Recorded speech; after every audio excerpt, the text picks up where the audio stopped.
Welcome to the Behind the Wind podcast. I'm Lauren Lane. For over 50 years, the LSI team has been dedicated to the science of business development.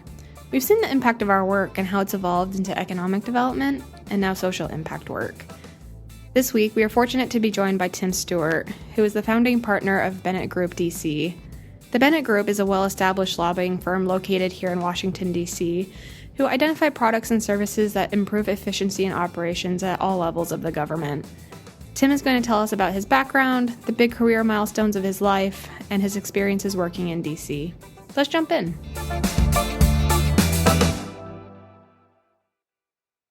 You do have a long history pulling all the strings in Washington, D.C. What I never cease to be amazed by is if there is some strategy, action, initiative in Washington, D.C., Tim's probably behind it. So how did you end up in D.C.? How did you end up in this weird career field? Give us some history on you growing up and how you ended up in the D.C. area. Yeah. Well, I appreciate you having me on and look forward to this conversation. We'll try and make it interesting for the folks who listen to us. But I grew up, I'm originally from Cache Valley out here in Utah. Grew up on a dairy farm, the youngest of 10 kids. My dad was an Air Force flight instructor for the flight instructors. And so strong military background in my family. Of the 6 boys in the family, I'm the only one that actually didn't go into the military. I chose a different path, and that's how I ended up in Washington, D.C.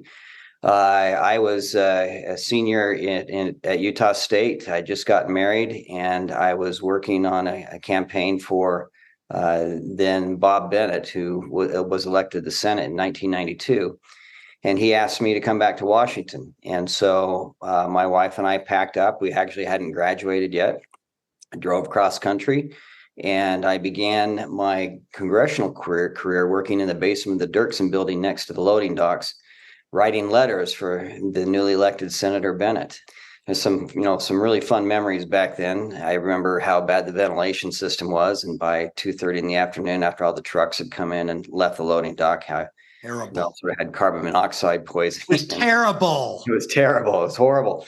But it was, Senator Bennett was a great mentor. And I had my older brother, Ted, had actually worked for Congressman Jim Hansen from Utah when he was first elected. My brother, Ted, was his first chief of staff. And so I went to work with Senator Bennett, and they handed me a portfolio that consisted of primarily energy, natural resource, environment, and agriculture issues. And then they threw healthcare on top of me.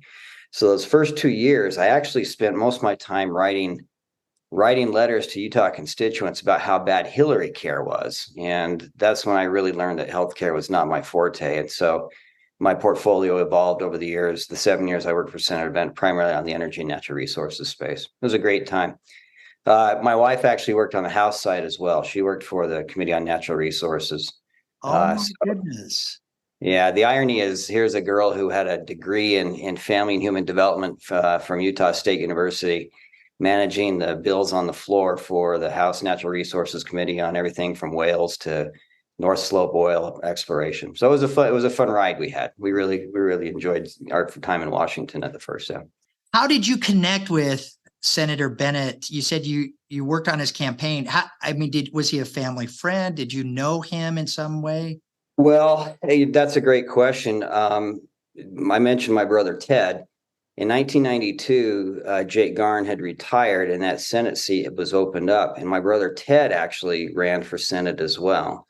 And as you know, Utah has that convention process where the nominee is chosen at a convention to go to a primary. And Bob Bennett beat my brother Ted by 30 votes at the convention. It was a really, really close election. And at the time, it was the most expensive campaign that had been waged in Utah. And so what happened was the front runner was Joe Cannon. He was the president of Geneva Steel, well-known Utah figure. And the Bennett and the Stewart team sort of we blended together to work on the Bennett campaign. And that's actually how I worked for him, came to work for him.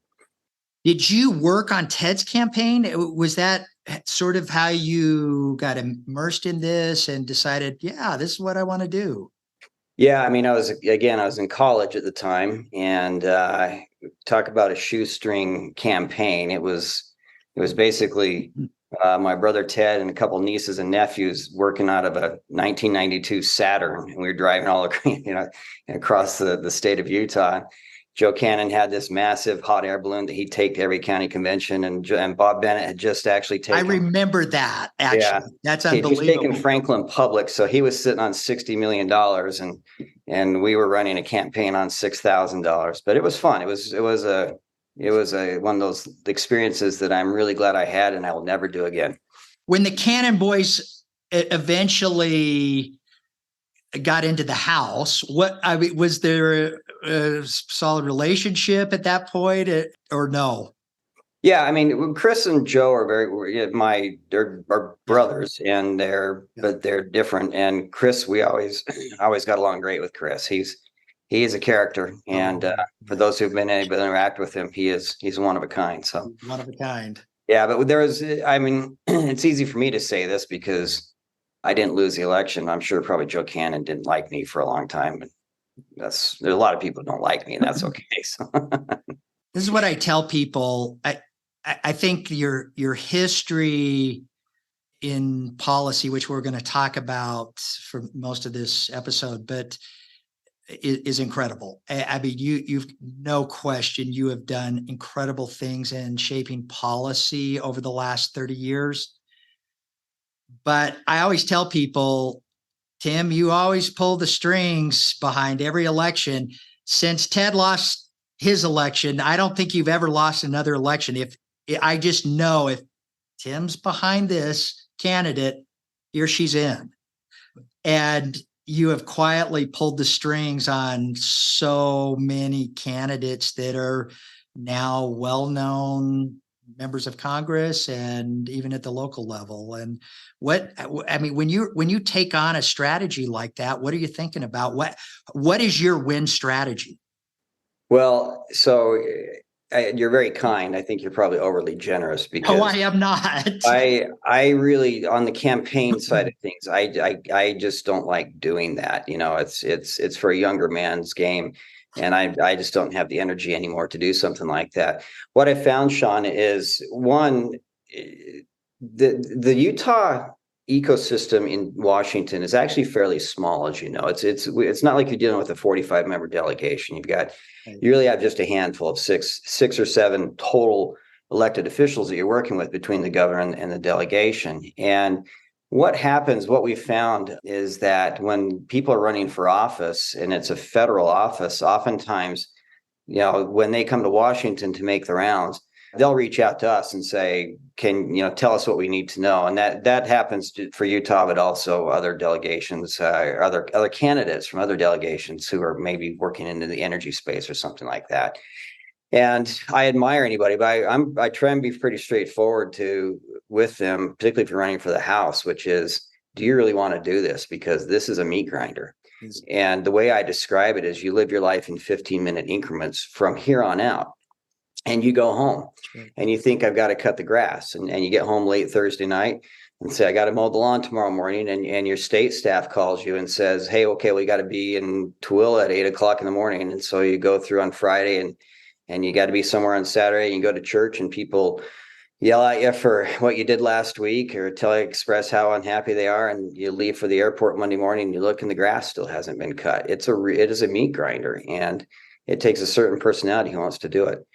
Utah's really lucky. We've got good members of Congress, and we have a pretty good filtering process where the electoral process itself filters out some of the lesser qualified candidates, and we end up with some usually pretty good people. So, no, you're exactly right. And there is such an interesting foundation of Utah residents that are now in Washington, DC, and somehow you're the godfather of all things in that area. I cannot tell you how many times I've been sitting in a meeting and somebody will say, and I was with Tim Stewart, and I'm thinking, how is it that this guy knows every single connection to to the state like you do. It's really remarkable. I've never met anybody that knows the business, and especially the Utah business like you do. It's remarkable. Well, flattery will get you everywhere. You know that. And No, so it's true. I'll Venmo you the $20 I owe you now after this. Part of it, though, I think, is just, time. As time marches on, Sean, that's the really interesting thing is I'm coming into year 31 of my career in DC, and we were actually running some of the numbers. When you've been in DC 30 years or longer, you end up you have more longevity than 97% of the members of Congress. There really are just a handful of members of Congress who have been there longer than I have. Yep. And they are all in their 80s now. The congressional staff is the same way. There are very few people who are still working on the Hill who were there when I started in 1993. And that cuts both ways. One thing, it gives you a particular perspective, because you remember how things were done and how certain laws were passed and what the negotiations were. And that gives you a certain ability to kind of give a circumspect approach when these younger staffers are trying to figure something out. You can come in and say, well, this is a particular route you might want to try.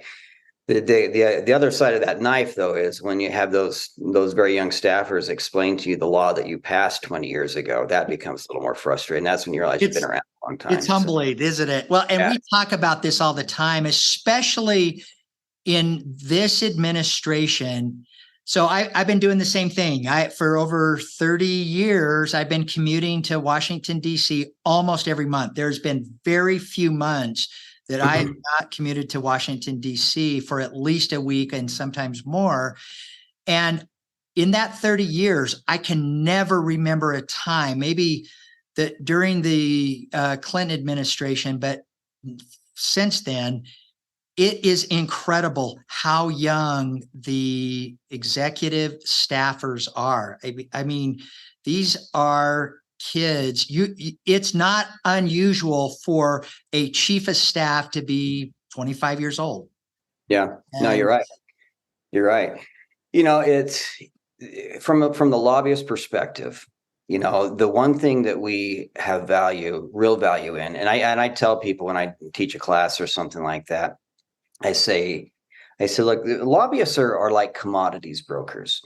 But instead of moving soybeans or pork bellies from place to place, we actually move information from place to place. And if you're a 25-year-old chief of staff, you are completely saturated in your ability to absorb and learn information because you have so many other things that are happening to you. You've got to deal with everything from interviewing your interns to making sure the boss is picked up and things like that. And you don't have the ability to follow the information flow. And if we're good at what we do two things. One, we move information from place to place and place it where it needs to be. And then we in a gentle way, help them understand how to take advantage and use that information for their own betterment, for the betterment of their boss, to move a bill along or to pass an amendment or something like that.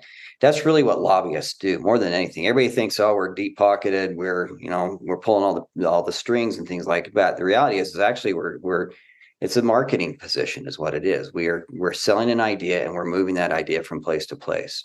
So down that path, you're working for Senator Bennett. I mean, in Utah political lore, this is one of the, I mean, for me, I was at the convention that day that Senator Bennett did not make it out of convention. Maybe talk about what you remember there and what the discussion was afterwards. Like, all right, now what am I going to do? So that was, I'll tell you a little story if we could, because for the people listening to this, Senator Bennett was defeated in 2010 after 18 years of serving in the Senate. And he got caught up in really what was the backlash to the Obama administration and Obamacare, which led to the rise of the Tea Party. That's right. And Senator Lee, to his credit, I can say that in hindsight after 13 years, or however long it's been, he caught that wave and rode it. I do remember, this other caveat is I have a picture of my now 16-year-old daughter sitting in her stroller at the White House the day the original Tea Party protest took place. My wife, Marcia, took Ellie down and actually was one of the original Tea Partiers who threw the tea bags over the fence at the White House. So, that movement, if you had told me that 18 months later that my former employer would be caught up in that and ultimately that would cost him his job. I do remember several conversations where with the campaign staff where we said, this is more real than you think it is. And they were having a hard time because Washington was just slow to pick up on it. Remember that. I remember I was here in Logan. I was at the city courthouse or at the city offices, and across the street at the courthouse, there was a Tea Party protest going on. And this was in March of the year prior. And I went over to watch them, and I thought they're going to be mad at Obama, but they weren't mad at Obama. They're mad at Washington in general, particularly Senator Bennett, who had nothing to do with Obamacare, Oh. And so but he sat on appropriations. He was, had senior committee positions in the Senate. Yeah, he was a great senator. He was a great senator. Really understood the role of the Senate and what the role of the senator was. And he also understood the dynamic between the two senators. I mean, he and Senator Hatch he was deferential to Hatch, who wanted to always maintain a national profile. And that's fine. Seniority, Hatch was a national figure. And so what Bennett did was he vacuumed up all of the Utah-based projects. And you and I we can start up at the Idaho, La Tienda and Franklin, and drive south all the way to Kanab, and we can point out dozens and dozens and dozens of projects that Senator Bennett took care of, made happen. Amazing. And having him lose was a real loss for Utah. It was actually a blessing for me because, and you probably want to segue into this, but after he lost, he called me and he said, "Come talk to me." So I went up and I sat down in his hideaway in the Capitol. And he said, what do we do next? And we talked about some options. And the interesting thing was I wasn't a real close confidant of him. I was one of his staffers, but I wasn't the inner circle. And I was somewhat surprised to be having this conversation. And he said, "I want you to start a consulting firm with me here in Washington." And so that's the catalyst of the Bennett Group. That was frankly, it was the Tuesday after the convention. We had that conversation. So amazing. Yeah. I don't know this, but it's my understanding that never before had a member of the Congress lost in a convention. I mean, obviously there was primaries but had there ever been a incumbent member of the Congress from Utah that had lost in a convention? You're really sort of testing my historical ability to go back pre-1992. I'm not sure if there is or not, but it was so ground shaking to have Bennett lose like that. And it was actually it resonated nationally. Unbelievable. It did, for sure. It did. And all of a sudden the New York Times says this Tea Party thing is real, whereas before they're a bunch of tinfoil hat conspiracy theorists, and it really sort of caught everybody off guard. And unfortunately he was the canary in the coal mine for a movement that actually was really sort of historic in nature. So I'm going to send Rhonda a text. She'll tell me if fact check me on that. Okay, so do that. Okay, so after the convention, you meet with Senator Bennett in the Capitol, and you decide, okay, I'm leaving the Congress. I'm going to start this consulting firm. This obviously was not your path. What did you think you were going to do in Washington? Well, yeah, and actually, so I've got to build up to that. I actually left Senator Bennett's office, came out to Utah for a short term and just really a 14-month job in 2014. Sorry, in 2000, I was out here for 14 months. And because I was such a niche player in the Utah natural resource and environment and energy space, again, that was a small ecosystem, which means there's a very small numbers of staffers who dealt with those very unique Utah public lands issues.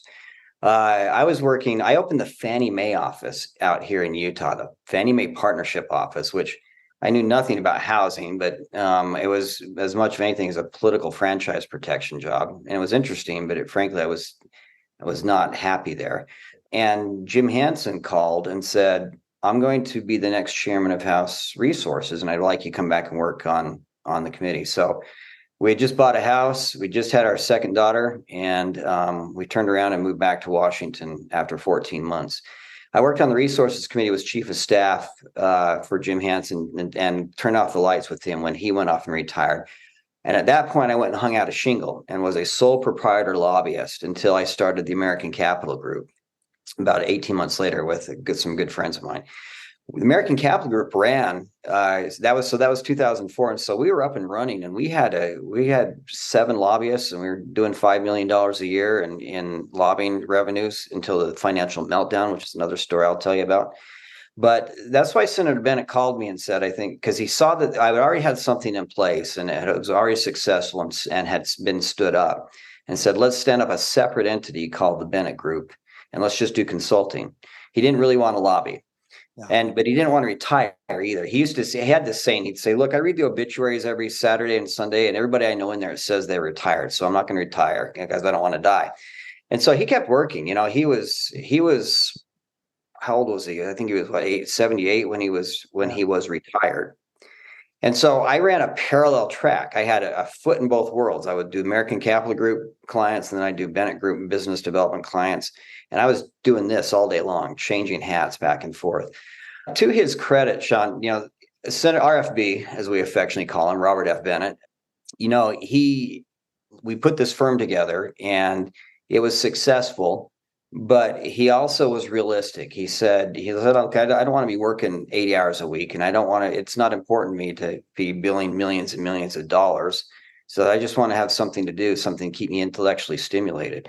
And so that was actually very nice, is we didn't have to manage a former member of the Senate. And sometimes that gets really hard when you've got former members, because they think that all they need to do is think big thoughts. And he wasn't that way. He did the work, but he didn't drive to make it, a big and a difficult thing to do. And that's why I was able to manage both those firms for as long as we did.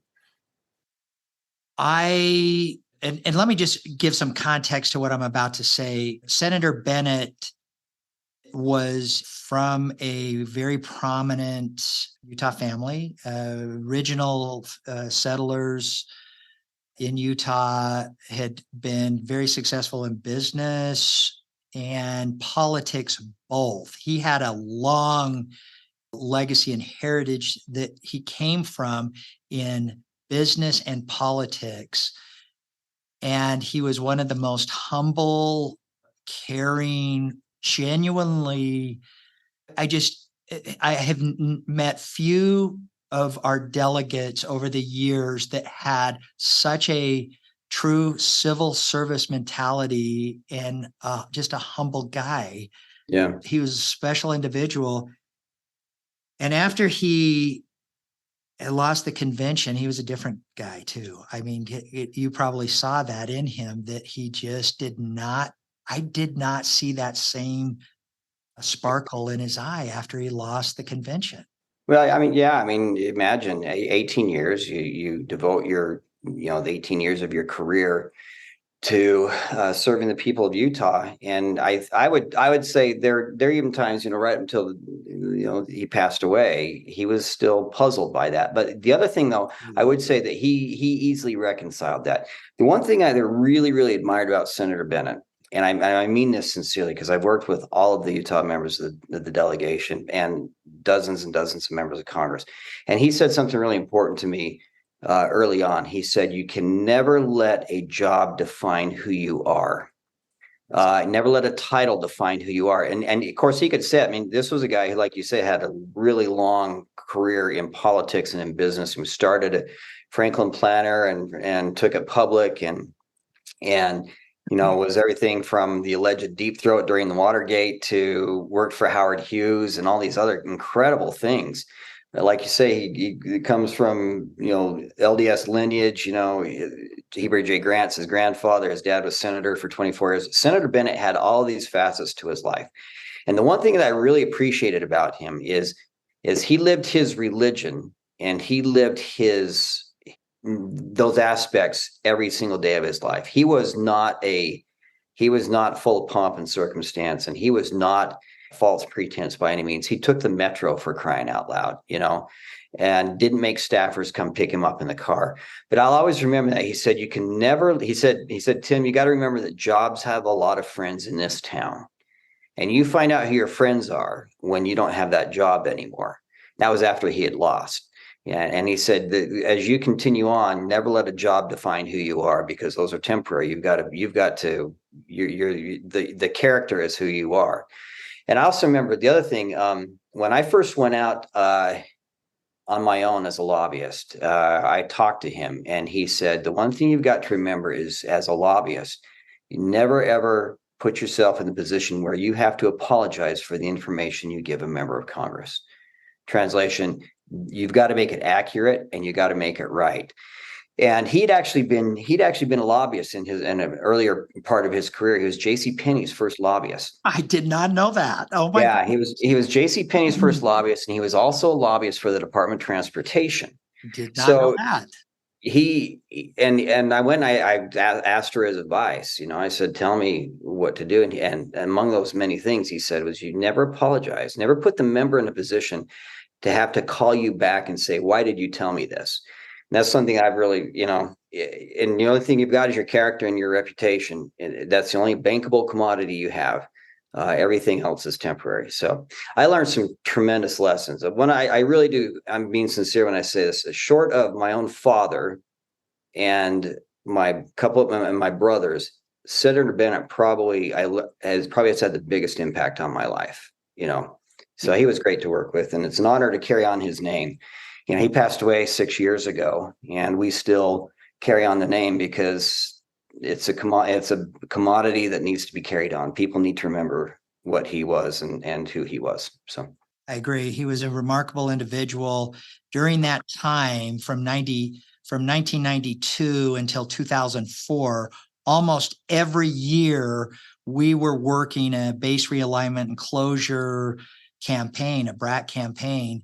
And so I was working not just with the Utah delegation, but with a lot of the other congressional members and committees on these various BRAC initiatives, primarily looking at Hill Air Force Base and Tinker Air Force Base and some of the other now AFLC, but AFMC bases at the time.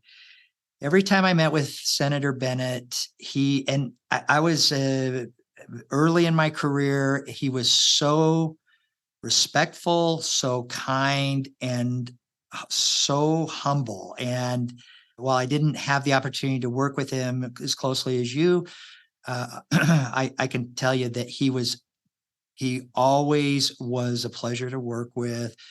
No ego, and just a true civil servant. And I was lucky to know him. One of the great measures of a elected official like that is what is their alumni association like? Senator Bennett, almost from day one, I'm not tooting our own horn, but he had excellent staff almost across the board, where and if they weren't fully trained up, he let them figure out how to get trained up. But we worked with some great people.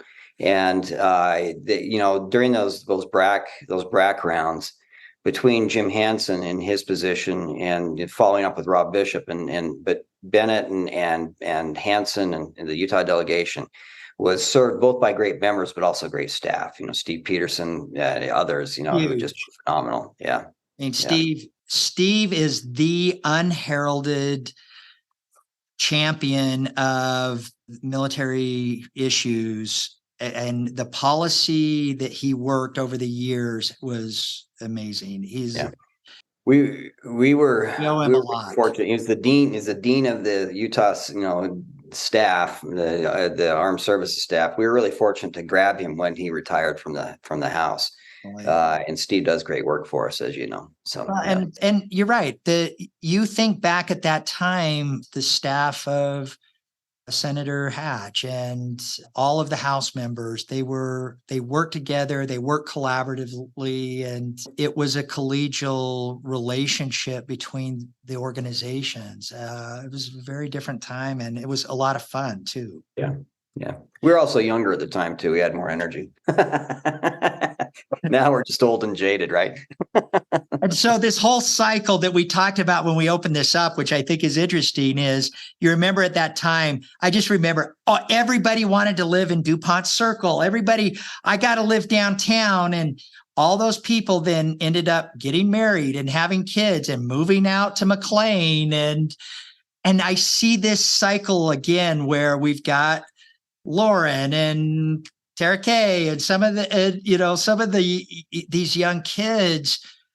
It was like the early 90s. I want to live in DuPont Circle. I want to live at the Navy Yards. Could you ever imagine 30 years ago? The Navy Yards was a no-go zone. It was a no-fly zone for us when we were first there. These kids want to live at the Navy Yards. And I'm like, okay. Yeah. So it is. It's circling back around. More things change, the more they stay the same, right?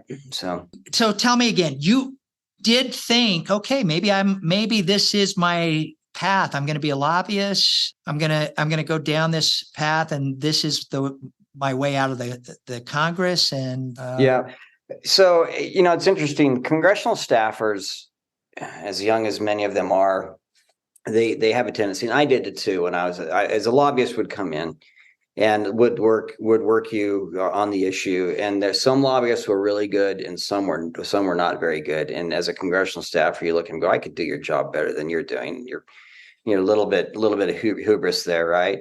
What I did know, and actually I learned that probably from that short time I spent with Fannie Mae, because I wasn't a lobbyist, I wasn't a registered lobbyist, but that's what I did. Is I realized that I didn't want to be in-house because I didn't want to go the corporate route.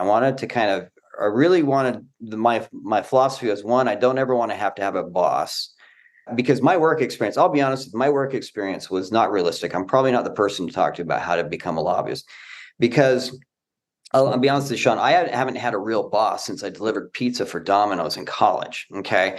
I came back to Washington, and Senator Bennett, to his credit, was not particularly interested or did he want to devote a lot of time to natural resource issues. So what he said to me was, go learn these issues. You speak for me. It's the military concept of completed staff work.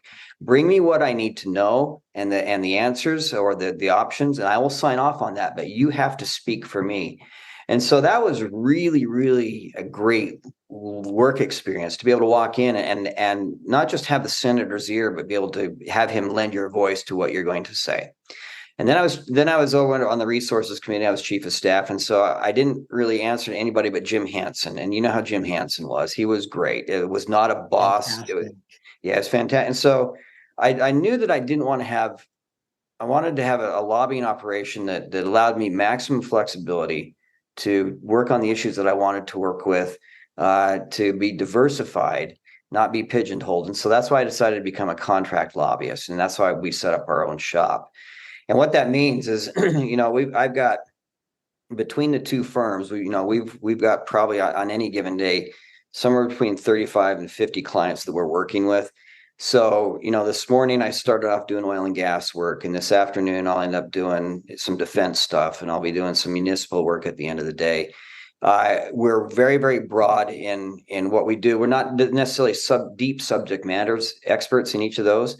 But the fact of the matter is I know how to move that information from place to place. I know who can make decisions from here to there, and I know how to stitch these things together. And that's really what I like about my job. So I don't even know how I got on that, but I thought I would say that.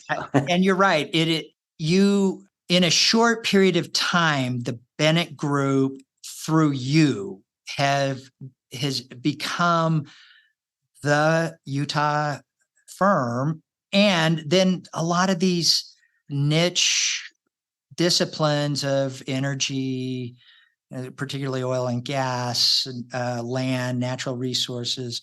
And you've done such an incredible job building a portfolio of some of the best, most amazing clients. It's incredible. And it's especially, people don't realize this, even the mature government contractors, states and municipalities, it is difficult for an organization to get whatever they need through the Congress. When the Congress essentially banned earmarks in 2016, I think it was. It changed the business of lobbying, right? And yet Yeah. despite that, when all of these lobbying firms were collapsing because there were no more earmarks, here you are building this incredible firm that is doing amazing things. Well, and I appreciate that. I will say that what LSI does and what the Bennett Group does are the sobering yin and the raging yang. Okay. And the ability to marry those two together are really, really important, because there are a lot of times when a potential client would come to us and say, this is what we need to have done. And there's been times when I've said, you don't need a lobbyist. A lobbyist could take your money and tell you they're doing it, but ultimately the lobbyist won't be able to deliver. What you need is somebody who understands how the programmatic operations of the federal agencies work. That's where LSI comes in. And there are times when I would, you say, take this client, go have LSI build the roadmap for you, and we can do some push and pull behind to encourage the agencies, and using the levers of the Congress to encourage them or give them some additional direction. There are times when you and your clients need that additional push, and that's where a lobbyist comes in. Is if the program manager is giving them the slow no or giving them the stiff arm. There's nothing quite like having a member of Congress who sits on that relevant committee come in and say, you know what, I don't particularly like what you're doing, and we're going to take a hard look at your operations and your budget. We can do this the easy way or the hard way. And so that's why I think the two firms actually can work really well together. And I think there's some opportunities there that with so much, with the entire federal budget process and those programs being completely saturated right now, the agencies have such a hard time moving the money around because they're paralyzed. And I think it takes both approaches, a lobbying approach, but also a discernible, effective capture process like you guys have. I honestly wish we had more of what you had. So and I feel the same way about the Bennett Group. It is that policy piece that you bring to the overall strategy that is so critical. And I want to talk to you about some of the tactical elements of what you're doing. But before I do that, I mentioned that in 2016, the House said we're at agreement on both sides that we're no longer going to allow earmarks. Everything's got to go through appropriations committees or the subcommittees. That really changed a lot of thinking. And as I said, many firms did not survive. Many independent and long-standing firms, we just saw overnight, they were like, we're out of business. This has changed. We now, in the last 2 years, have had a return to the earmark process at a small scale. I think the limit is about $1 million per project. It's got to be a municipality or state, or does it just have to be a municipality, maybe? Well, it depends. It's year to year, because what we've seen since they've reinstated these, earmarks is a dirty word. We don't use that. Okay. That's an R-rated word. What we call it is congressionally designated funding priorities. Okay. Our community. It's an earmark. Yeah, it's an earmark. But, so what we've seen is each year the appropriators will somewhat change the rules, and they'll make certain accounts available for earmarks and close off certain accounts. And so it was quite a different dynamic last Congress versus this one, because let's be honest, that is a way to shovel money to your district. And there's not that there's anything wrong with that, because that's the nature of the House of Representatives, in particular with the power of the purse. But last year, the Department of Energy was fairly wide open for congressionally designated earmarks. Yeah, right. And the new Congress came in and said, we see what you're doing. You're basically funding a bunch of Green New Deal projects, which we are philosophically opposed to. We're going to close off that account, but we're going to open up this account over here. And so that it's a little bit of a crapshoot each year, because you don't know for certain which accounts will be open and closed for earmarks. Got it. And so, and I honestly, I'm fine with that, because what I've seen, there's a really interesting circumstance where one of our clients has a contract with the with OSD, with the Office of Secretary of Defense, to develop alternative supply chain options for the primes. Yep. You know how screwed up the procurement process is. Horrible. And the secretary is looking and saying, if we can't get a certain widget or a component, we don't have radars that function. So this client is under contract to go identify all the domestic manufacturers who have capability to manufacture or could manufacture a particular client. And they ran it through what's called the IBAS program, the Industrial Base Sustainment Program.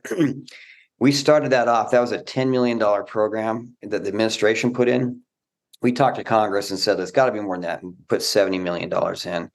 And then this is about 4 years ago. And then we subtly put in one line item for a particular priority. That program is now funded at over $1 billion and is almost 99% earmarked. So sometimes you can be overly successful and it attracts everybody, and they run all their programs to this one thing. So it's sometimes it's a crapshoot sometimes, but you got to figure out. My job as a lobbyist is to kind of set the table for future opportunities, really. So we did last year. We did 12 earmarks. All of them were successful. There was nothing over $1 million. So for the earmarks that we worked last year, I mean, it was very small compared to historical earmarks. Do you think that the Congress is going to return to this? Obviously, it hasn't reduced spending right over the last nearly 10 years. But what do you think is going to change or no? I think, again, this is the one way which members of Congress can be accountable to their constituents, exercise the power of the purse, and put check and balance on the administration. Yeah. If you have a divided government's a good thing. And I don't think if there's a Republican House, the last thing you want is to have the Biden administration run willy-nilly through every single federal agency budget and do whatever they want with it. So that's why they will be a return to earmarks. Pigs get fed and hogs get slaughtered. And so your approach, if we got 12 earmarks, but they're all very modest, that passes the red face test. It accomplishes what you need for your client for the most part. I mean, it'd be nice to have it fully funded, but I imagine that having that money there is helpful. Right. It allows the delegation members to prove that they're actually effective at their jobs, that they can help their home state and their constituents. And again, it's the check and balance. It forces the agencies to make decisions that are, in our view, good decisions because they're good for our clients and for our state. I don't think that's going to go away. I think there's been balance been brought back to the force here, and I think there's also checks in the system itself that allow for far fewer instances of abuse of an earmark. So interesting. A lot of your day is spent managing an association. LSI manages a lot of associations as well. Talk about how you got pulled into the Oil and Gas Association. This is, I find it fascinating. And the fact that you are really pulling all the strings of this association as well as the other organizations of the Bennett Group, the American Capital Group. I mean, but talk about what the Oil and Gas Association is, what your role is, and the mission of this organization. So real quick, between the American Capital Group and the Bennett Group, we actually work for 7 different trade associations, everybody from the can manufacturers to the American Dental Association to the Outfitters and Guides. And one of those is the U.S. Oil and Gas Association. And how I came to that's an interesting story.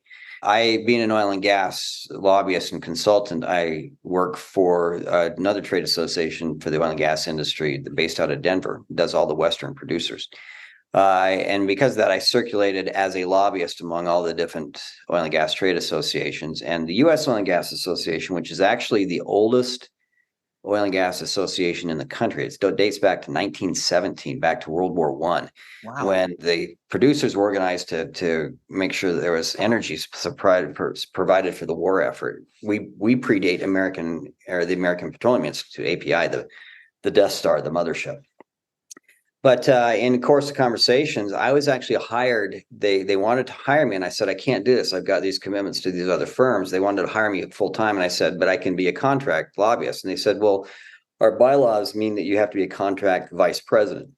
So for several years, I was the only contract vice president in Washington, D.C. of a trade association.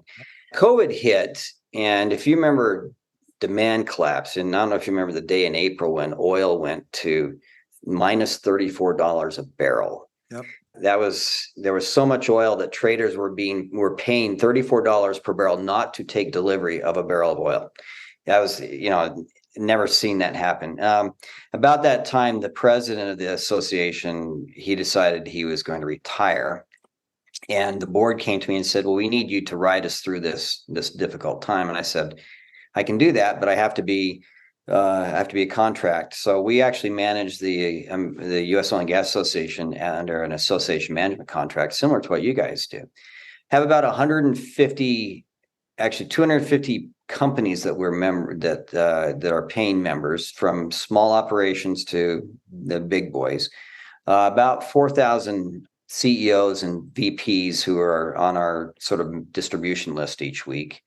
And it's really interesting because that nature, the board has given me some excellent latitude to say and do what needs to be done without the hierarchy or the calcification of a trade association process. So I really am unleashed. And that part is actually quite fun because I can say what really needs to be said without the board coming back to me and say, tone it down. My biggest, I think my claim to fame was on 4th of July of 2022. It was a Sunday morning, actually the 3rd of July, a Sunday morning, and I got up and I was, kids were asleep. It was quiet. I was drinking my Mountain Dew. Turned on my computer and there was a tweet from President Biden saying, oil gas stations are charging too much. They need to lower their gas prices now. And I responded back. Again, keep in mind I had 2,000 followers, so I could say whatever I wanted to say. Nobody would pay any attention to me. And I responded back and I said, happy 4th of July, Mr. President. We're working on it. In the meantime, tell the intern who tweeted this out to take Econ 101, and hit send and went to church and came home about 7 hours later. And I had a text from a friend out here in Utah. And he said, is this you? And the thing had gone viral and it had ended up with 9 million views and 100,000 likes. And that's what put us on the map. And the board was very happy with that. So the result of that was last year I did 300 different media appearances, mentions and or appearances. And that's been kind of fun. It's been fun to sort of tell the real story on the oil and gas side of things. So what's the top issue for this organization? For U.S. Oil and Gas Association? What is your top making sure the big difference between first world and third world countries is the supply of affordable energy. Really? And that is our job, to make sure that we all have affordable energy. And so that's what I fight. Tim, this has been so great. I've loved my interface with you over the years, and I'm really excited about working with you as we go forward. And I really admired what you and your team have done in developing such a strong capability around Utah issues, land, defense, transportation, and obviously energy. And just the synergy between our organizations is just fantastic. You're right. It is this symbiotic relationship that we're going to continue to foster. What do you do when you're not interfacing on policy? And we're What do I do? at these interesting things. I mean, what do you do when you're not thinking about policy? Well, as you know, I have probably one of the longest commutes in America. My family lives here in Utah. I commute to Washington each week, probably a little more frequently than you do, but you know what it's like to be on the road.